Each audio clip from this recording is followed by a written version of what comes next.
అడుగుతున్నారు, నీవు మా చేత ప్రమాణం చేయించుకుంటున్నావు, ఓ స్త్రీలలో సుందరవగుదానా, వేరే ప్రియుని కన్నా మా ప్రియుని, నీ ప్రియుని విశేషమేమి అని అడుగుతున్నారు. బాగా గమనించాలని. ఈ రాత్రి మాటలు వింటున్న వారులారా, సొలొమోను గారు యేసుక్రీస్తు ప్రభువారికి సాదృశ్యంగా ఉన్నారు అని, సంఘానికి సాదృశ్యంగా ఉన్నది అని గమనించాలి. సొలొమితి చెలికత్తులు అనగా అన్యజనులు దేవుని నమ్మని వారికి సాదృశ్యంగా ఉన్నారు అని గమనించాలి. ఇప్పుడు ఈ మాట ఎవరు పలుకుతున్నారయ్యా అంటే అన్యజనాంగం, దేవుని ఎరిగిన వారు ఈ మాట పలుకుతున్నట్లుగా మనం ఇక్కడ అర్థం చేసుకోవాలి. ఇక్కడ పలుకుతున్న మాట ఏమిటాయి అంటే, అమ్మా సంగమా, ఏంటి యేసు అంటావు, యేసు నమ్మనంటావు, ఊరంతా తిరుగుతావు, పత్రికలు పంచుతావు, ప్రచారం చేస్తావు, మా దేవుడే గొప్పోడు అంటావు, ఏంటి విశేషం అని అడుగుతున్నారు. ఒకటి. రెండోది కూడా మరలా అదే అడుగుతున్నారు, మా దేవుడు గొప్పవాడు అంటావు, మా ప్రియుల్లో విశేషం ఉందంటావు, మా దేవుడు గొప్పవాడు అంటావు, శూన్యమును సృజించాడంటావు, ఏంటి విశేషము అని అడుగుతున్నారు. ఈ లోకంలోనండి సొలొమితి చెలికత్తులు ప్రశ్నిస్తున్నట్టుగా ఈరోజు క్రైస్తవ సమాజాన్ని, నన్ను కానీ మిమ్మల్ని కానీ ఇదే రెండు ప్రశ్నలు సమాజం వేస్తూ ఉన్నది. మొదటి ప్రశ్న ఏమిటాయి అంటే, ఎందుకండి మీరు దేవుని ప్రకటిస్తారు, మీరు మత మార్పిడి ఎందుకు చేస్తారండి అని అడిగేవారు ఉన్నారు. అయితే మన మత మార్పిడి కాదు, అసలు మన మతమే కాదు, మనది ఏమిటాయంటే మార్గము, ధర్మము. ఆ విషయాన్ని మరి సహోదరులు శ్రీని గారు తెలియజేస్తారు. మార్గములు ఏముంటాయో, మతములు ఏముంటాయో, ధర్మములు ఏముంటాయో, మతములు ఏముంటాయో ఆ విషయాలు తెలియజేస్తారు. అయితే చాలామంది వేసే ప్రశ్న ఏమిటాయంటే, ఎందుకు మీరు ఇలా చెబుతారు, ఎందుకు మీరు మతాలు మారుస్తారు, ఎందుకు మీరు ప్రకటిస్తారు అనేది ఒక ప్రశ్న. రెండో ప్రశ్న ఏమిటాయంటే, ఇక్కడ రెండు ప్రశ్నలు మనకు కనపడుతున్నట్టుగా, ఎందుకు మారిపోయారు. కొంతమంది చెప్పినప్పుడు, యేసుని నమ్మినప్పుడు వారి దగ్గరికి కూడా వెళ్ళి వేసే ప్రశ్న ఏమిటాయంటే, మీరు ఎందుకు మారిపోయారు, మీరు ఈ దేవుళ్ళలో ఉండేవారు కదా, ఈ ధర్మాన్ని ఆచరించేవారు కదా, మరి ఎందుకు మారిపోయారు అనే రెండు ప్రశ్నలు లోకంలో సమాజము సంఘాన్ని అడుగుతున్నారు. సొలొమితి చెలికత్తులు వేసిన ప్రశ్నల రీతిగా సంఘముతో, దైవజనులతో, లేకపోతే యేసు నమ్మిన వారితో లోకస్తులు రెండు ప్రశ్నలు వేస్తున్నారండి. ఇక్కడ మనకు రెండు ప్రశ్నలు కనపడుతున్నట్టుగా. ఏంటి ఆ ప్రశ్నలు అంటే, ఎందుకు ప్రచారం చేస్తున్నారు, ఎందుకు మారిపోయారు, రెండు ప్రశ్నలు బాగా గమనించాలి. ఎందుకు ప్రచారం చేస్తున్నారండి, ఈరోజంతా తిరిగాము కదండి, చాలామంది అలాగే అనుకుంటారు, ఎందుకు ప్రచారం చేస్తారు వీళ్ళు, ఎలిబని సిని గారికి ఏమి పని లేదా, మన ఊరు పాస్టర్ గారికి ఏం పని లేదా, మాకు తెలుసు కదండి ఈ ఊర్లో చర్చ్ ఉందని, యేసు దేవుడని మాకు తెలుసు కదండి, అయినా ఎందుకు ఇలా చేస్తారు అని ప్రశ్నించే వారు చాలామంది ఉన్నారు. ఒక ఉదాహరణగా మీకు అర్థం కావడానికి మాట చెబుతున్నాను. ఈ మధ్యకాల సమయంలోనే నేను తాడేపల్లి వెళ్ళాను, మన పట్టణ ప్రాంతానికి. ఆ తాడేపల్లి వెళ్ళినప్పుడు ఈ మధ్యకాలంలో ఈరోజు మనం ఎలాగైతే వాహనాన్ని ఏర్పాటు చేసుకుని బాక్సులు పెట్టుకుని ఈ ఊరంతా కూడా యేసు ప్రభు గురించి అని ప్రేమను ప్రకటించామో, అలాగా ఒక రిక్షావాడు మైకి పెట్టుకుని పేపర్లు పంచుతూ సేమ్ మనలాగే తాడేపల్లి పట్టణం అంతా తిరుగుతున్నాడని. నేను ఆపి నేను ప్రశ్నించాను, ఈ ఊర్లో, ఈ పట్టణంలో, తాడేపల్లిలో బస్ స్టాండ్ దగ్గర జీవి మాల్ ఉందని మాకు తెలుసు, అది బట్టల షాప్ అని మాకు తెలుసు, అందులో మంచి వస్త్రాలు ఉంటాయని కూడా మాకు తెలుసు, కానీ నువ్వు ఎందుకు ప్రచారం చేస్తున్నావు అని అడిగాను. బాగా గమనించాలి. ఈరోజు మనల్ని అడిగే ప్రశ్న అదే, ఎందుకు ప్రచారం చేస్తున్నారు. నేను అదే ప్రశ్న అడిగినప్పుడు వాళ్ళు చెప్పారు, ఏంటండి అలా అడుగుతారు, తాడేపల్లిలో జీవి మాల్ ఉందని అందరికీ తెలుసు, కానీ జీవి మాల్లో ఏముందో మీకు తెలుసా అని అడిగాడు. జీవి మాల్లో ఏముందండి, బట్టలు ఉంటాయి అంతే కదా అన్నాడు. ఆడన్నాడు, కాదండి మీరు పొరపడుతున్నారు, జీవి మాల్లో ఏముందో మీకు తెలియదండి, నేను ఇప్పుడు ఎందుకు ఇలా ప్రచారం చేస్తున్నాను అంటే, జీవి మాల్లో ప్రస్తుతము ఆషాఢం సేల్ నడుస్తుందండి, దట్ ఈజ్ స్పెషాలిటీ అని చెప్పాడు. ఆషాఢం సేల్, అది స్పెషాలిటీ ఏంటి, అది విశేషం ఏంటి అంటే, అప్పుడు వాళ్ళు చెప్పారండి, ఈ మాల్లో బట్టలు ఉంటాయని అందరికీ తెలుసు, కానీ ఈ ఆషాఢ మాసంలో ఈ మాల్లో కొన్ని విశిష్టతలు ఉన్నాయి, విశేషాలు ఉన్నాయి. ఏంటి సార్ అవంటే, వాడు చెప్పాడండి, 1+1 ఆఫర్, 50% డిస్కౌంట్, 5,000 కొంటే మిక్సీ ఫ్రీ, 10,000 కొంటే బ్యాగ్ ఫ్రీ, తోకానికి బట్టలండి, ఇన్ని విశిష్టతలు ఉన్నాయండి, మీకు తెలియదు కదా, అందుకే మాల్ ఉన్నా ప్రకటిస్తున్నాం అని చెప్పాడండి. షబాస్, మంచిది. ఈరోజు ఈ గ్రామస్తులు, ఈ పట్టణస్తులు, ఈ సభలో ఉన్నవారు కూడా ఎందుకు మీరు ప్రచారం చేస్తున్నారు అంటే, మా దేవునిలో ఏముందయ్యా అంటే విశేషం ఉన్నది. మీకు ఈ గ్రామంలో మందిరం ఉందని తెలుసు, దైవజనుడు ఉన్నాడని తెలుసు, దేవుడు ఉన్నాడని తెలుసు. కానీ ఆ మందిరములో పూజించబడుతున్న యేసులో, తండ్రి అయిన దేవునిలో ఏ విశేషం ఉన్నదో చాలామందికి తెలియదండి. అందుకే భక్తులు మాట్లాడుతూ వాళ్ళు అడుగుతున్నారు, ఏంటి విశేషం అని అడుగుతున్నారు. అది ఒకటి. రెండో ప్రశ్న ఏమిటాయంటే, నీవు మా చేత ప్రమాణము చేయించుకున్నటకు వేరు ప్రియుని కన్నా నీ ప్రియుని విశేషమేమి అని మాట్లాడుతుందండి. అంటే రెండవ ప్రశ్న, ఒకటి ఎందుకు ప్రకటిస్తున్నారు అని అడుగుతున్నారు. రెండవది ఎందుకు మారిపోయారు. నన్ను బోలు మంది అడిగారండి, బైబిల్ కాలేజీలో కూడా అడిగారు, మీరు బైబిల్ ట్రైనింగ్కి మీ కులంలో నుండి బైబిల్ రావడానికి ఏంటండి అంటే మీరు ఎందుకు వచ్చారండి, మీరు ఎలా మారిపోయారండి, అసలు మీరు సేవకి ఎలాగ వచ్చారండి, మీరు మారడం ఏంటండి అని చెప్పి చాలామంది అడిగారండి. ఈరోజు అదే ప్రశ్న అదే మాల్లో మనకు కనపడుతుందండి. ఎందుకు ప్రచారం చేస్తానంటే విశిష్టత ఉంది కాబట్టి వాడు ప్రచారం చేస్తున్నాడు. అయ్యా ఎందుకు అనేక మంది వెళ్ళి కొనుక్కుంటున్నారయ్యా అంటే అక్కడ విశిష్టత ఉంది కాబట్టి అనేకులు కొనుక్కుంటున్నారు. ఈరోజు అనేకులు ఎందుకు మారుతున్నారంటే యేసులో ఏముందయ్యా అంటే విశేషం ఉన్నదండి. గమనించాలి. ఏంటంటే ఆ విశేషం అంటే కింద మాట్లాడుతూ సులమితి గారు, ఆ సంఘం అనగా ఆ సులమితి గారు అని చెప్పాను, ఆవిడ మాట్లాడుతూ చెబుతుందండి ఏంటి విశేషం ఆయనలో అంటే, ఆయన నా ప్రియుడు ధవలవనుడు అనగా దాని అర్థము ప్రకాశమైనవాడు, ఆయనలో వెలుగుంది అని చెప్పింది. రెండవది రత్నవరుడు అనగా ఆయన ఎర్రటివాడు. తర్వాత చెబుతూ ఉంటుంది 10,000 మంది పురుషులు అతను గుర్తించవచ్చు అంటే మా దేవుడు ప్రత్యేకమైన వాడు అని చెబుతుంది. తర్వాత అతని గురించి మాట్లాడుతూ దేవుడు ఉన్నటువంటి బహిరంగంగా కనపడే ప్రతి లక్షణము కూడా ఇక్కడ రాయబడి ఉందండి. ఏమిటంటే ఆయన వెలుగై ఉన్నాడు, ఆయన ఎర్రటివాడు, ఆయన ప్రత్యేకమైన వాడు, ఆయన బంగారం లాంటి తలగలిగిన వాడు, ఆయన గువ్వలంటి కొండ్లు కలిగిన వాడు, ఆయన మధురములంటే నోరు కలిగిన వాడు, ఆయన పాదములు కూడా ఎలాంటివయ్యా అంటే చలువలాతి స్తంభములు అని చెప్పి రాయబడిందండి. ఇవన్నీ ఏంటంటే యేసులో ఉన్నటువంటి విశేషాలు. యేసు ప్రభును చూస్తే బంగారం లాంటి శిరస్సు, ఓ ప్రత్యేకమైన మధురమైన నోరు, ఓ ప్రత్యేకమైన చలువరాతులంటి స్తంభములు కలిగిన పాదములు, ఇవన్నీ కనపడతాయండి. అయితే నేను వీటి గురించి మాట్లాడను, కానీ ఇది మొదటిది యేసును స్వయంగా చూస్తే కనపడే విశేషం. అయితే రెండవది అంతేనండి అంటే కాదండి, దేవుడు కలుగు చేసిన ఈ సృష్టి అంతటిని కూడా మనము చూస్తే మనకి కొన్ని విశేషాలు అర్థమవుతాయండి. ఏంటండి ఆ విశేషాలు? సృష్టిని చూస్తే ఏ విశేషాలు కనపడతాయి అంటే, ఉదాహరణకి ఒక మాట చెబుతాను. సృష్టిలో మనిషి విమానాన్ని కనిపెట్టాడండి. అదే సృష్టిలో దేవుడు ఏగను కనిపెట్టాడండి. బాగా గమనించండి, ఈ మానవుడు తన జ్ఞానముతో సృష్టిలో విమానాన్ని కనిపెట్టాడు. దేవుడు తన జ్ఞానముతో ఈ సృష్టిలో ఏగ అనే జీవిని కనిపెట్టాడు. ఏంటి వీటికున్న తేడా అంటే, మానవుడు కనిపెట్టిన విమానము ఎగరాలంటే దానికి రన్నవే కావాలండి, దాన్ని నడిపే డ్రైవర్ కావాలండి, దానికి ఒక ఇంధనం కావాలండి, దానికి డీజిల్ కావాలండి, దానికి ఆకాశ పరిస్థితుల్లో మార్పులు వస్తే, మంచు వస్తే, తుఫాను వస్తే అది ఎగరదండి. ఇది మనుషులు కలుగు చేసుకున్నటువంటి విమానం. కానీ దానికి అనుగుణంగా దేవుడు సృష్టిలో ఏగా అనే దాన్ని చేశాడండి.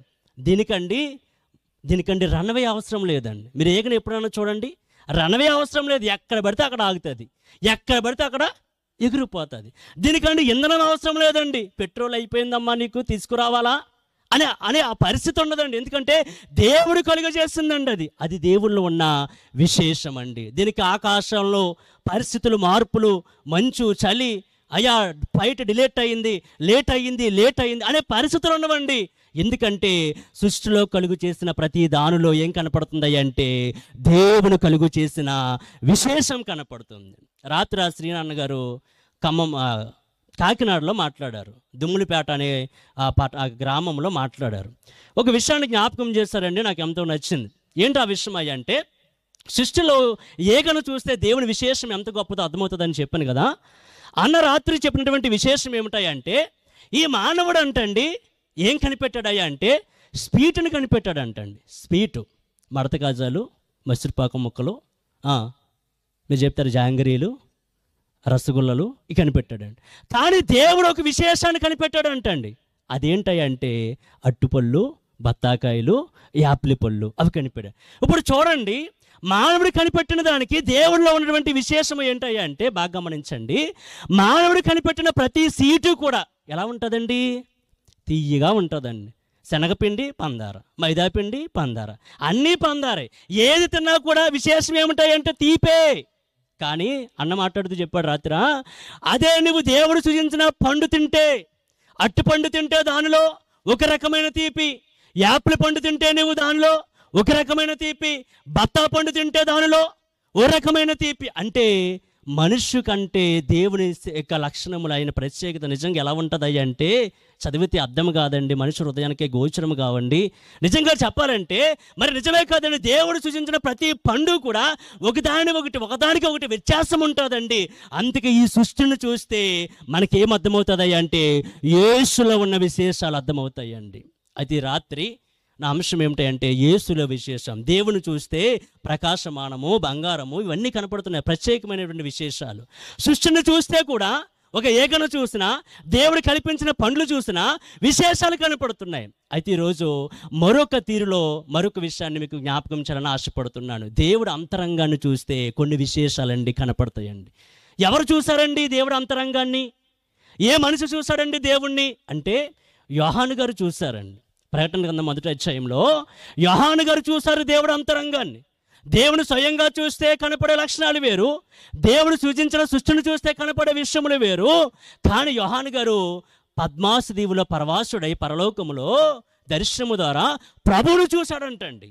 ఆ ప్రభువును చూసినప్పుడు యోహాను గారికి కొన్ని విశేషాలు అనేవి కనపడ్డాయి అంటండి. ఈ రాత్రి అవి ఏమిటో నేను క్లుప్తంగా చెప్పి ముగించాలి అని ఆశపడుతున్నాను. ఒకే ఒక్క రిఫరెన్స్ తీయండి. ప్రకటన గ్రంథం 1వ అధ్యాయము 6వ వచనాన్ని తీసుకుందాం. ప్రకటన గ్రంథము 1వ అధ్యాయము 6వ వచనము.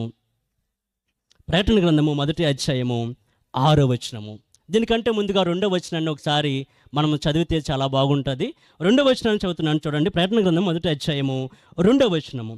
అతడు దేవుని వాక్యమును గూర్చియు యేసు క్రీస్తు సాక్ష్యమును గూర్చియు తాను చూసినంత మట్టుకు సాక్ష్యం ఇచ్చెను.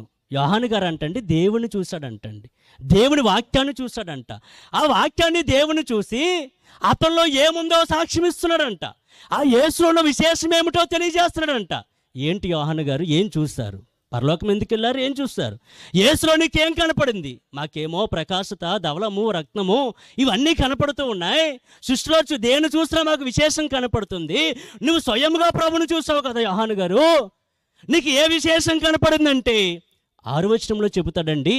1వ అధ్యాయం 6వ వచనంలో మనలను ప్రేమించుచు. నాతో చెప్పండి ఒకసారి, మనలను ప్రేమించుచు అంటే యోహాను గారు యేసును చూడగానే మీకు ఏం కనపడిందయ్యా అంటే ఆయన చూడగానే నాకు ఒకటి అర్థమైపోయిందండి. అదేంటంటే ఆయన చూడగానే మనుషులను ఆయన ఎంత ప్రేమిస్తున్నాడో అది నాకు కనపడిందండి అని చెబుతున్నాడు. అంటే యేసు ప్రభు, యేసుక్రీస్తులో ఉన్నటువంటి విశేషం ఏమిటి? ఏం సాక్ష్యం ఇస్తారు అంటే ఆయన అన్నాడు, ఆయన చూడగానే నాకు ఏం కనపడింది అంటే ఆయన మనుషుల్ని ఎలా ప్రేమిస్తున్నాడో అది కనపడింది. ప్రేమించాడు అని చెప్పలేదండి, లేకపోతే ప్రేమ కలిగి ఉన్నాడని చెప్పలేదండి. ఆయన మనల్ని ప్రేమించుచు ఆగలేదండి అక్కడ. అంటే ప్రేమిస్తూనే ఉన్నాడు. దేశించేవాడిని, దూషించేవాడిని, ప్రభువుని తిట్టేవాడిని, కొట్టేవాడిని, అందరినీ కూడా ఆయన ఏం చేస్తున్నాడు అంటే ప్రేమిస్తూ ఉన్నాడు అని వాక్యం చెబుతుందండి. ఎవరండి ఉన్నారు ఈ లోకంలో ప్రేమించేవారు? ఈ లోకంలో ఒక సంఘటన చెబుతానండి. మనుష్య ప్రేమలన్నీ కూడా తాత్కాలికమైనవే. అమెరికా దేశంలో పెళ్లి చేసినప్పుడు అండి భార్యాభర్తలను ఎదురు నించోబెట్టి ఈ మాట అడుగుతారండి. ఏమంటే, ఓ స్త్రీ, నీ ఎదురుగా కనపడుతున్న ఈ పురుషుణ్ణి నువ్వు ప్రేమించుచున్నావా అని అడుగుతారండి. ఆవిడ అంటది, ప్రేమిస్తున్నానండి అంటది. తర్వాత భర్తను అడుగుతారు, ఓ పురుషుడా, నువ్వు ఉన్నటువంటి ఈ స్త్రీని నువ్వు ప్రేమిస్తున్నావా అంటారు. ఆయన కూడా అంటాడు, ప్రేమిస్తున్నానండి అంటారు. అయితే చాలామంది అలాగే చెబుతారు. కానీ ఈరోజు ప్రేమలు ఎక్కడేయండి? మొన్నటి దినాన్ని అండి ఓ భార్య భర్తలు బైక్ వేసుకుని వెళ్తూ ఉన్నారు. అలా వెళ్తూ ఉన్నప్పుడు సడన్గా భార్య అంది, ఏమండి నాకు మీతో ఎందుకు ఇవాళ ఫోటో దిగాలని ఉందండి అంది. ఈయన మంచిదే కదా, నా భార్య, పెళ్ళి ఎప్పుడో దిగాం, ఇప్పుడు ఫోటో దిగితే తప్పేముందని చెప్పి బండి ఆపాడండి. బండి ఆపిన తర్వాత ఆ భార్య అంది, ఏమండి ఇక్కడ కాదండి, లొకేషన్ బాగుండాలి కదా, కిందేమో కాలువ, పైనేమో బిజ్జి మీద మన ఇద్దరము, ఎంత బాగుంటుందో, లొకేషన్ చేంజ్ అంది. ఏమంటే ఈ భర్త అక్కడికి వెళ్ళిపోయాడు. భార్య పక్కన నిలబడింది, బావ ఫోటో అంది, ఫోటో తీస్తుంది. ఫోటో ఆయన తీస్తూ ఉండగా ఏం చేసింది అయ్యా అంటే అతన్ని తీసుకెళ్ళి గంగార్పణం అన్నట్టుగా ఏం చేసిందండి, నీటిలో తోసేస్తుందండి. నీటిలో తోసేస్తుంది. మనం అందరం కూడా చూసాం ఇవన్నీ కూడా. అంటే ఎందుకమ్మా అలా చేసావు? నేనండి లోకంలో విషం పెట్టి చంపిన వాళ్ళని చూశానండి. ఇప్పుడు వరకు 31 సంవత్సరాల నా జీవితంలో విషం పట్టి చంపిన వాళ్ళని చూశాను, పొడిచి చంపిన వాళ్ళని చూశాను. కానీ సెల్ఫీతో చంపిన వాళ్ళని ఆయాలో చూశానండి. సెల్ఫీతో కూడా చంపేచ్చండి. అంటే ఏమైంది ప్రేమ? ఏమైందండి ప్రేమ? అంటే ప్రేమ గంగలో కలిసిపోయింది. కానీ దేవుడు అంటండి ఈరోజు మనల్ని ప్రేమిస్తున్నాడంట. ఎలాంటి ప్రేమయ్యా అంటే గంగలో కలిపేసే ప్రేమలు కాదండి. నువ్వు ప్రేమించినా, నువ్వు దేశించినా, నువ్వు ఆయన ఏమన్నా సరే దేవుడిని ఏం చేస్తున్నాడయ్యా అంటే ప్రేమించుచునే ఉన్నాడంటండి. కాబట్టి మనం గమనించవలసిన మాట ఏమిటాయంటే ఆ ప్రేమ అనే విశేషం ఆయనలో ఉంది. అందుకే ఈరోజు ఈ గ్రామస్తులు కానీ సభలో ఉన్నవారు కానీ యేసును ఎందుకు నమ్మాలయ్యా అంటే నిన్ను ప్రేమిస్తున్నాడు ఆయన, అందుకని ఆయన నమ్మాలి. ఎలాంటి ప్రేమ అండి ఆయనంటే ఇర్మియా గారు అంటారు, ఓ రోజున దేవుడు నాకు ప్రత్యక్షమయ్యాడు, చాలా పాతకాలంలో నాకు సంగతి చెప్పాడు. అది ఏమిటాయంటే ఇర్మియా 31:3 ప్రకారముగా శాశ్వతమైన ప్రేమతో నేను నిన్ను ప్రేమిస్తున్నాను అని చెప్పాడండి. ఏ ప్రేమ అంటండి దేవుడిది? శాశ్వతమైన ప్రేమ అంటండి. లోకంలో ప్రేమలన్నీ కూడా తాత్కాలికమే, నేను చెప్పినట్టుగానే ఈ ప్రేమలన్నీ కూడా ఉంటాయి. కానీ దేవుడు ఎలా ప్రేమిస్తున్నాడు? అంతం లేదంటండి, శాశ్వతమైన ప్రేమతో అన్నాడండి. అంటే దానికి ముగింపు లేదండి. అటువంటి ప్రేమతో ఈరోజు దేవుడు అదండి ఆయన విశిష్టత. యోహాను గారు చూసి చెబుతున్నాడండి, అయా దేవుడా నీ గురించి నాకు ఏం అర్థమవుతుందయ్య అంటే నువ్వు మనుషుల్ని ఏం చేస్తున్నావయ్య అంటే ప్రేమించుచు ఉన్నావు అని తెలియజేస్తుందండి. ఇదే గమనించాలి. క్రీస్తు ప్రేమ చాలా ప్రాముఖ్యమైనదండి. ఆ విశేషాన్ని మనము తెలుసుకోవాలి అని మీ అందరికీ తెలియజేస్తున్నాను. రెండవది తను అంటున్నాడు, ఆయన మనల్ని ప్రేమించుచు ఏం చేస్తున్నాడండి? ఇంకా ఏం కనపడింది యోహాను గారు మీకు యేసులో అంటే రెండో విశేషాన్ని చెబుతున్నాడండి. ఆయన మనల్ని ప్రేమించుచు తన రక్తం వలన అంటున్నాడండి. దేని వలన అంటండి? ప్రేమించాడండి. ప్రేమిస్తే ఏంటండి మాకు లాభం? ప్రేమిస్తే ఏంటండి? మమ్మల్ని ప్రేమించేవారు కూడా చాలామంది ఉన్నారు, మేము ఆరాధించేవారు కూడా మమ్మల్ని ప్రేమిస్తున్నారు. కానీ ప్రేమిస్తే ఏంటండి లాభం అంటే యోహాను గారు దేవుని చూసినప్పుడు ఆయన కనపడిన రెండో విశేషం ఏమిటాయంటే తన రక్తము కనపడింది అంటండి. అంటే దేవుడు మానవుల కొరకు కార్చిన రక్తం అంటండి. ఎవరికి చూచారయ్యా అంటే యోహాను గారికి కనపడిపోయింది అంటండి. అంటే రక్తం ఎందుకు కార్చాలి? రక్తం ఎందుకు కార్చాలి అంటే మనిషి పాపముల కొరకు రక్తము కార్చాలి. ప్రతి గ్రంథము కూడా చెప్పే మాట ఏమిటి అంటే సర్వ మానవాళి పాపాలు పోవాలంటే రక్తము పోక్షించబడాలి అని గ్రంథాలు తెలియజేస్తున్నాయి. పాత నిబంధన కాలంలో కూడా మానవులు పాపములు పోగొట్టుకోవడానికి మోషే ధర్మశాస్త్రం ప్రకారముగా ఎడ్లను, గొర్రెలను, మేకలను బలిచ్చేవారు. కానీ వాక్యం తెలియజేస్తుంది హెబ్రీ గ్రంథం 10:4 ప్రకారముగా యాలనగా మేకల యొక్కయు ఎడ్ల యొక్కయు రక్తము పాపములను తీసివేయట అసాధ్యము అని చెబుతుంది. అందుకే అయా ఈ మేకల ద్వారా, ఈ కోరుల ద్వారా మీకు రక్షణ కలుగదు, వాటి రక్తము ద్వారా మీకు ప్రయోజనం లేదని చెప్పి హెబ్రీ పత్రిక 9:12 ప్రకారముగా యేసు వారంటండి ఒక్కసారి మన అందరి కొరకు ఎక్కడికి వెళ్ళిపోయాడంటే పరిశుద్ధ స్థలంలోనికి వెళ్ళిపోయాడంటండి. చనిపోయాడు, ఆయన రక్తము కార్చాడు. అందుకే నాకు ఏం కనపడుతుందయ్యా యేసులో అంటే ఆయన కార్చిన రక్తము కనపడుతుందండి అని చెబుతున్నారండి. ఈరోజు మానవుడు పాపములు పోవాలంటే రక్తం అవసరం అండి. అది ఎవరిదై ఉండాలి అంటే పరమాత్ముడిదై ఉండాలి అని మనం అందరం కూడా గమనించాలి. ఆ రక్తము ఎలా ఉండాలయ్యా అంటే వాక్యం తెలియజేస్తుంది అమూల్యమైనది ఉండాలి. మొదటి పేతురు మొదటి అధ్యాయం 9 ప్రకారముగా అమూల్యమైన రక్తము చేత అనగా నిర్దోషమును నిష్కలంకమైన రక్తము చేత మీరు కడుగుబడి ఉన్నారని మీరు ఎరుగురా అన్నాడు పేతురు భక్తుడు గారు. అంటే అమూల్యమైన రక్తము కావాలి. అందుకే యోహాను గారు చూడగానే అమూల్యమైన రక్తము చిందించిన యేసు వారు అతనికి ప్రత్యక్షమయ్యాడు. ఇది ఆయనలో ఉన్నటువంటి విశేషమండి. ఒకసారి అంటండి బాగా గమనించండి, ఒక సైన్స్ చదివేటువంటి విద్యార్థి ఉండేవాడు అంటండి. ఆ సైన్స్ విద్యార్థి ఎంతసేపు దేవుని నమ్మిన వారితో వాదాలు పెట్టుకుంటూ ఉండేవాడంట. మీరేంటి ఏం చెబుతారు? యేసు రక్తం పాపాలను పరిహరిస్తుంది అని చెప్పారు అని చెబుతూ ఉన్నారు అని ఎప్పుడు కూడా ఆయన కామెంట్ చేస్తూ ఉండేవాడు అంటండి ఆ సైన్స్ విద్యార్థి. మీరు ఎప్పుడు కూడా ఏం చెబుతారు? దేవుడు సృజించారని చెబుతారు. కానీ దేవుడు సృజించలేదు మనిషిని. మనిషి ఎలా వచ్చాడో తెలుసా? నా సైన్స్లో చదువుకున్నాను డార్విన్ సిద్ధాంతాన్ని, పరిణామ సిద్ధాంతాన్ని. మనిషి ఎలా వచ్చాడయ్యా అంటే కోతి నుండి వచ్చాడు అని చెప్పాడంట. అలాగే ప్రతిరోజు అందరితో వాదిస్తూ ఉండేవాడంట. తన సంఘము, ఓ పాస్టర్ గారు సంఘం పెట్టుకుని సంఘం నడుపుతుంటే పాస్టర్ గారు, ఏంటండి దేవుడు మనుషుని సూచించాడు, మనుషుని సూచించా అంటారు. దేవుడు మనుషుని సూచించలేదండి, మనిషి ఎలా వచ్చాడయ్యా అంటే కోతి ద్వారా వచ్చాడండి అనేవాడు అంటాడు. ఒకసారి అంటండి సడన్గా ఏమైందో తెలీదు, అతను బైక్ వేసుకుని వెళ్తా ఉంటే యాక్సిడెంట్ అయిపోయింది అంటండి. హాస్పిటల్లో పెట్టారంట.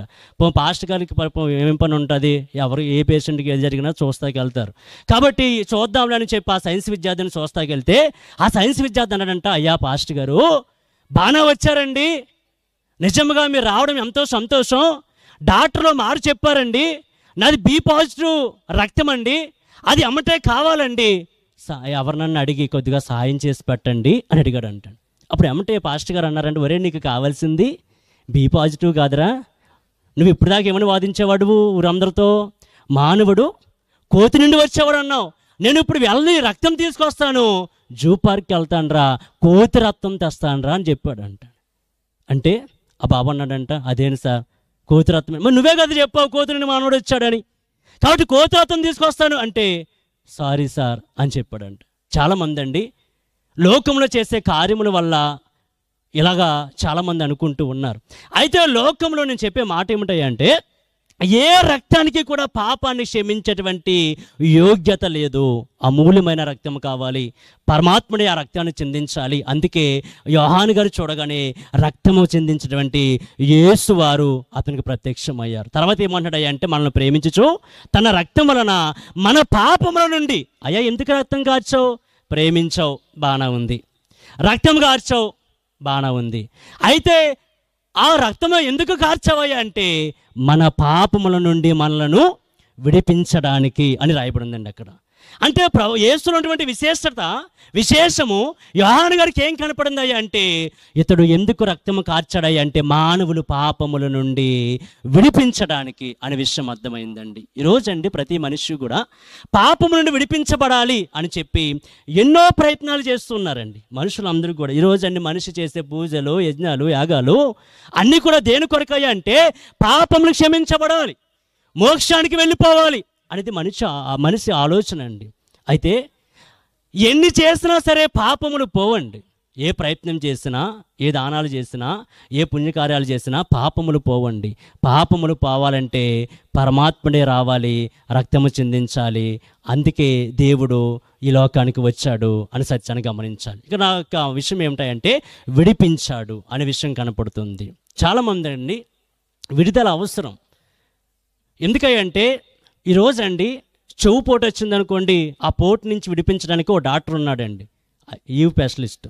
కన్ను నొప్పి వచ్చిందనుకోండి, కన్ను నొప్పి నుంచి తగ్గించడానికి ఒక డాక్టర్ ఉన్నాడు, ఐ స్పెషలిస్ట్. అలా ప్రతి దానికి కూడా కడుపు నొప్పి వచ్చినా, కాళ్ళు నొప్పి వచ్చినా, తుమ్ము వచ్చినా, ఏదొచ్చినా, పళ్ళు పుచ్చిపోయినా ప్రతి దాని బాధ నుండి విడిపించడానికి లోకంలో వైద్యులు ఉన్నారండి. కానీ పాపం నుండి విడిపించడానికి ఈ లోకంలో మనకి ఎవరు లేరయ్యా అంటే ఏ వైద్యుడు లేడండి. అందుకే యేసు అనే వైద్యుడే ఈ లోకానికి వచ్చాడు పాపం నుండి విడిపించడానికి అనే విషయాన్ని మనం అందరం కూడా గమనించాలి. ఈరోజండి మేము చెప్పే స్వార్థ ఏమిటాయంటే, యేసు నిన్ను ప్రేమిస్తున్నాడు, యేసుని కొరకు రక్తం కార్చాడు, యేసుని పాపం నుండి ఏం చేయబోతున్నాడు అంటే విడిపించబోతున్నాడు అని తెలియజేస్తుంది. మీ యేసు విడిపించేస్తాడండి. మాకు చాలామంది ఉన్నారు కదండి, వాళ్ళు విడిపించరా అంటే యేసు విడిపిస్తాడండి. ఎక్కడుందండి, ఎక్కడ విడిపించాడయ్యా అంటే మత్తయి సువార్త 9వ అధ్యాయంలో యేసు తన సొంత గ్రామానికి వెళ్ళాడు అంటండి. దాని పేరు అక్కడ రాయబడలే కానీ అది కపెర్నహూము. ఆ కపెర్నహూము అనే పట్టణానికి యేసు వారు వెళ్ళినప్పుడు ఆ పట్టణస్థులు అంటండి పక్షవాయువుతో పడి ఉన్న ఒకరిని తీసుకొచ్చి యేసు ప్రభు ముందు పెట్టారంటండి. పెట్టగానే యేసు ప్రభు అన్నాడు, కుమారుడా ధైర్యంగా ఉండము అన్నాడు. 2వ వచనంలో 9:2 మత్తయి సువార్తలో, కుమారుడా ధైర్యంగా ఉండము, నీ పాపములు క్షమించబడి ఉన్నవి అని చెప్పాడు. అక్కడ ఉన్న శాస్త్రులు పరిచయాలు అన్నారు, ఏంటి పాపములు క్షమించబడిపోనియా, ఎవడు చెప్పాడు నీకు, ఎవడు నువ్వు క్షమించడానికి అన్నారు. అప్పుడు అంటాడు 6వ వచనంలో, మనుష్య కుమారునికి పాపము నుండి విడిపించడానికి ఏం కలదయ్యా అంటే అధికారము కలదు అని చెప్పాడండి. కాబట్టి నేను చెప్పే మాట ఏమిటంటే దేవుడు మన పాపం నుండి విడిపించడానికి ఆయన సమర్థుడు అని మీ అందరికీ కూడా తెలియచేస్తున్నారు. లోకంలో ఎవరి వల్ల కానీ ఏ మనిషి వల్ల కానీ సాధ్యము కానిది మన దేవునిలో ఉన్నది. అది యోహాను గారు చూశారు. ఆ విశిష్టత ఏంటంటే పాపముల నుండి మనల్ని అందరిని విడిపించడానికి. మరి పాపముల నుండి విడుదల పొందాలంటే ఏం చేయాలండి? ఏం చేయాలంటే ఏం చేయని అవసరం లేదండి. ఒక చిన్న ప్రార్థన. దావీదు గారు పాపం చేస్తున్నప్పుడు 51వ కీర్తనలో ఏమన్నాడు అంటే, అయ్యా దేవుడా, నా పాపం నాకు తెలిసి ఉన్నవి, నా పాపం ఎల్లప్పుడూ నీ ఎదుట ఉన్నది, కాబట్టి ఇదిగో హిస్సోపుతో నన్ను కడుగు, హిమము కంటే నన్ను తెల్లగా చెయ్యి అని చిన్న ప్రార్థన చేశాడండి. ప్రభువు అతను క్షమించాడండి. అదే చెబుతుంది సామెతల 28:13 వచనంలో, అతిక్రమమును దాచిపెట్టినవాడు వదులుడు కాని వాటిని ఒప్పుకుని విడిచిపెట్టిన వాడు కనికరాన్ని పొందుతాడు అని వాక్యం తెలియజేస్తుందండి. కాబట్టి పాపములు చేసిన వారు, అతిక్రమణలు చేసిన వారు, పాపం అంటే ఏం కాదండి, దేవుని ఆజ్ఞను అతిక్రమించడమే పాపము. ఎవరైతే దేవుని ఆజ్ఞను అతిక్రమిస్తారో వారు చిన్న ప్రార్థన చేస్తే ఆ కనికరమ గల దేవుడు ఆ పాపం నుండి మనల్ని ఏం చేస్తాడయ్యా అంటే విడిపిస్తాడు అని మనం అందరం కూడా గమనించాలి. అందుకే మొదటి యోహాను సువార్త 1:9 వచనంలో మన పాపం నుండి అక్కడ రాయబడిన మాట ఏమిటాయంటే, మన పాపములను ఆయన విడిపిస్తాడంటే ఆయన ఎలాంటి వాడంటే నమ్మదగిన వాడు, నీతిమంతుడు అని చెప్పి రాయబడింది. ఆయన నీతి ఉందండి, ఆయన పరిశుద్ధుడండి. అందుకే పాపాన్ని క్షమించేటువంటి అధికారము ఆయన కలిగి ఉన్నాడు అని వాక్యం తెలియజేసింది. తర్వాత కిందకి వెళ్ళిపోతే కనపడుతుంది, కిందకి వెళ్ళిపోతే మాట్లాడుతూ అంటాడు అదే 6వ వచనంలో, పాపము నుండి విడిపించి మహిమయు ప్రభావం యుగములు కలిగి అక్కడ మాట్లాడుతూ ఆమెనని ఆయన మనలను తన తండ్రి అయిన దేవునికి ఒక రాజ్యంగాను యాజకులుగాను చేసును. చాలండి, ఈ మాట ఒకటి చెప్పి నేను ముగించేస్తాను, అన్నకి సమయం ఇస్తాను, బాగా గమనించండి. ఎందుకు అన్నీ చేస్తున్నాడు దేవుడు? ప్రేమిస్తున్నాడు ఎందుకు? రక్తం కారుస్తున్నాడు ఎందుకు? పాపం నుండి విడిపిస్తున్నాడు ఎందుకు అంటే మన అందరికీ అంటండి తన తండ్రి అయిన దేవుని అంటండి, దేవుడికంట మన అందరిని ఎలా చేయబోతున్నాడు అంటే ఓ రాజ్యంగా చేయబోతున్నాడు అంటండి. అంటే ఇది అంతా ఎందుకయ్యా? ఈ స్వార్థ ఎందుకు? ఈ రక్షణ ఎందుకు? ఈ ప్రేమ ఎందుకు? ఈ రక్తం కాచడం ఎందుకు? ఈ విడుదల ఎందుకయ్యా అంటే మీ అందరికీ కూడా ఏముందయ్యా అంటే ఓ రాజ్యం ఉన్నది. అందుకే ప్రభు అంటాడు, నేను మీకు స్థలము సిద్ధపరచ వెలుచున్నాను, నేనుండే స్థలంలో మీరు ఉండులాగన అని యోహాను సువార్త 14 ప్రభు మాట్లాడాడు. కాబట్టి ఒక రాజ్యాన్ని అంటండి దేవుడు మనకి ఇవ్వడానికి, మనందరికీ కూడా రాజ్యం ఇవ్వడానికి ప్రయత్నం. అది ఆయన విశిష్టత అండి. చాలామంది దేవుని నమ్మేది ఎందుకయ్యా అంటే మోక్షం కోసమే, పరలోకం వెళ్ళాలని. కానీ ఆ విశిష్టత ఎవరిలో ఉందయ్యా అంటే యోహాను గారు చెబుతున్నారు, ఇదిగో యేసును చూసినప్పుడు నాకు ఆ విశిష్టత కనపడింది. ఆ విశేషం ఏమిటాయంటే తన తండ్రి అయిన దేవునికి ఓ రాజ్యంగా మన అందరినీ కూడా ప్రభు ఏం చేయబోతున్నాడు అంటే ఏర్పాటు చేయబోతున్నాడు అని చెప్పాడండి. అంటే మన అందరికీ కూడా ఏముందయ్యా అంటే ఓ రాజ్యం ఉన్నది.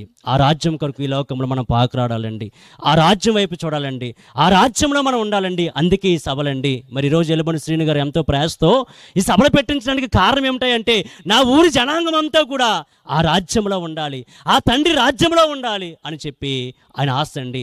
కాబట్టి ఈరోజు సభలో కూర్చున్న వాళ్ళారా గమనించండి, ఆ రాజ్యంలో రాజులు ఎవరో తెలుసండి?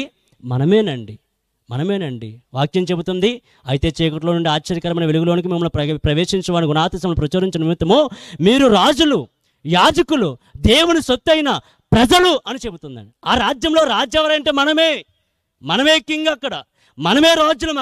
అక్కడ యాజకుడు ఎవరయ్యా? మనమే యాజకుడు అంటే అర్థం ఏమిటాయంటే పాస్టర్ గారు లేకపోతే పేస్ట్, దేవునికి దహన బలి వేసేవాడు, పూజ చేసేవాడు పాస్టర్ గారు. మనల్ని అంటే దేవుడు రాజులుగా చేయబోతాడంట. తర్వాత యాజకత్వాన్ని కూడా మనకి ఇవ్వబోతాడంట. అంటే ఆ రాజ్యంలో మనము దేవునితో ఉంటాం. అక్కడ అంటే వేడుపు ఉండదు అంటండి. ప్రకటన 21వ అధ్యాయం ప్రకారంగా అక్కడ ఏడుపు లేదు, మరణం లేదు, వేదన లేదు, నిట్టూర్పు లేదు అనేటువంటి ఆ ఆనందకరమైన రాజ్యంలో ప్రభు మన అందరినీ కూడా పెట్టబోతున్నాడు. ఇవన్నీ కూడా ఏమిటాయంటే ఆయనలో ఉన్నటువంటి విశేషాలు అని గమనించాలి. ఒకసారి అంటండి ఈ ఒక్క మాట చెప్పి నేను ముగిస్తాను. ఆర్మ్స్ట్రాంగ్ అనేటువంటి వ్యక్తి విజయవాడలో నివసిస్తూ ఉండేవాడు అంటాడు. ఆ ఆర్మ్స్ట్రాంగ్ గారు ఇంటికి ఒకసారి ఒక దైవజనుడు వెళ్ళాడంట.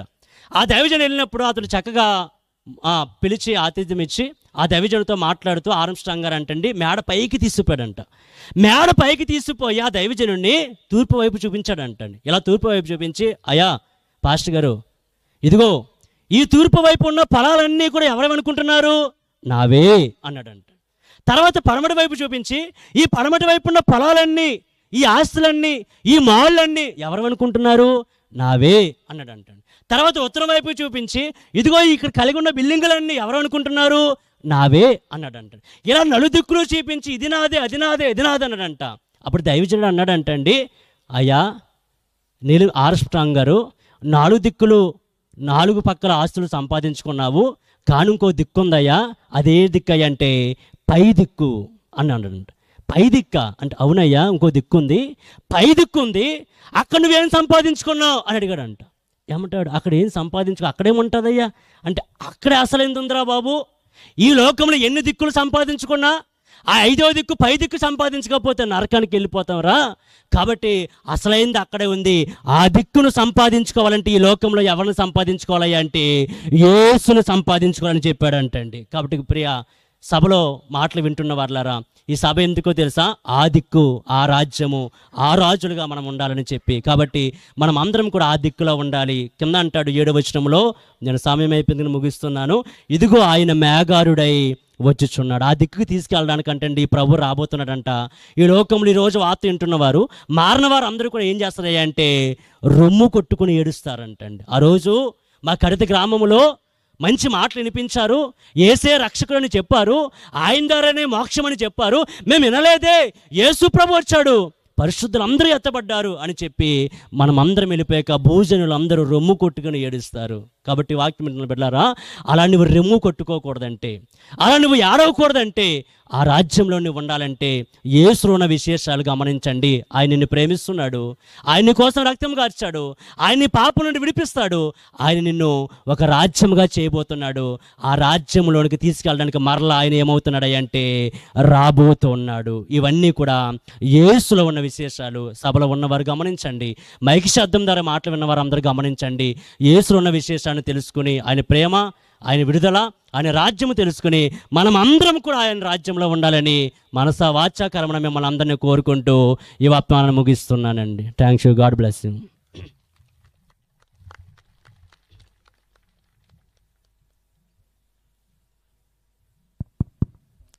మంచిదండి. మరి క్రీస్తులోని విశేషాన్ని చక్కగా వివరించిన దైవజనులు ఇశ్రాయేలయ్య గారికి ప్రత్యేకమైన వందనాలు. సభ తరపున కరతాళ ధ్వనులతో ఒకసారి తెలియపరుద్దామండి. మరి కుర్చీలు, మీ ముందర కుర్చీలు చాలా ఖాళీగా ఉన్నాయండి. వెనకాల ఉన్నవారు ముందు కుర్చీలని ఫిలప్ చేయండి.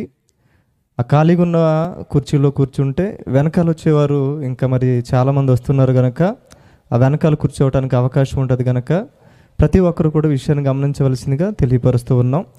మరి ప్రాముఖ్యమైన సమయంలో మరి ఉదయం నుంచి నిజంగా చిన్నపిల్లలు మొదలుకొని వృద్ధుల వరకు ఈ గ్రామంలో the college of Bible technology Tadepalligudem వారి ఆధ్వర్యంలో నిజంగా మరి ఇక్కడ ఒక కుటుంబాన్ని దేవుడు ఏర్పాటు చేసుకుని వారి ద్వారా ఈ గ్రామానికి చక్కటి వర్తమానాన్ని, సువర్తమానాన్ని ఎంతో సువాసన వెదజల్లుతున్న నిజంగా ఉదయం నుంచి దేవుడు చేరువచ్చిన మిమ్మల్ని అందరిని కూడా ఎంత బాగా వాడుకున్నాడో నిజంగా మీకు తెలిసిన విషయం అది. మరి ఉదయం నుంచి కష్టపడిన మీ కష్టాన్ని, దేవుని మనసును ఎరిగిన మిమ్మలను మీరు ఒక్కసారి సువార్తలో ఎలా పాల్గొన్నారో మిమ్మల్ని మీరు ఒకసారి స్క్రీన్ మీద ఈ రోజంతా జరిగిన సువార్తను మరి అందరం కూడా ఆస్వాదిద్దాం. మరి ఎవరెవరు ఎలా ప్రకటించారో ఏంటో చక్కగా ఆనందభరితంగా సంతోషించండి.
को ध्यान करे, जीवन की सबक सीखे, प्रभु की स्मरण करे, नित्य जीवन प्राप्त करे।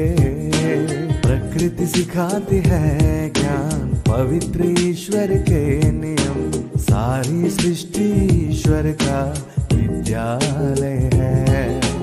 ये पंचभूत जो करती है सेवा, स्वर्ग पिता सेवा का सहयोग्य है। तेरे सेवा करने जन्मे पिता की सेवा करती है। पिता के लिए जन्मे हो तुम, तन सेवा में खो गए हो। तेरे सेवा करने जन्मे पिता की सेवा करती है। पिता के लिए जन्मे हो तुम, तन सेवा में खो गए हो। सृष्टि को ध्यान करे, जीवन की सबक सीखे, प्रभु की स्मरण करे, नित्य जीवन